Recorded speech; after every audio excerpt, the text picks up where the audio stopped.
सांग मैंने आम गाँव रे गोटे लोक रास्ता कामटी आनिला एटा पूरा रियल कथा मु कहूँ जोटा कि आपण मैंने केबे विश्वास भी करें कामटी आनिला सत रास्ता तैयारी कला सत किंतु कौन कला जानिच तार बिल पास होइनी बोली कि रास्ता कचड़ा पकईदेला माने कुटा पकईकरी ताकू पचेकी रखिला कहीं कहले लोक पड़े केमिति लोक पड़े जे जानिबो सरपंच जानिबो ता पैसाटा ताकू मिलिबो किंतु थोड़ा चिंता करिछि से लोक जो पड़ी जिबे केते क्षति तार हबो छोट पिला हूँ वृद्ध लोक हूँ बुढ़ी लोक हूँ कि जे भी हो से कामटी से कर पकईकी रखीला काली मो पुओ मो कहवा द्वारा जाकि सफा कर देथिला बोली कि छोट पिलाटी 11 वर्षर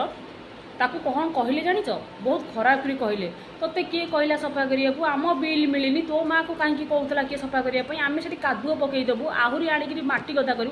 करूना किसी असुविधा अच्छी कर किंतु जानी रख मु केबे भी छाड़बी तमें माटी पकईब मु बाड़ बुझीदेवी सेठी एटा टिट फॉर टैट मु करी लोकों सेवा करने को रास्ता करथलो ना लोक मारिया रास्ता करथलो आपण मैंने चिंता कले यहाँ कौन सत कथा यहाँ कौन भल कथा एभली लोक भी दुनिया रे बंचिकी रही।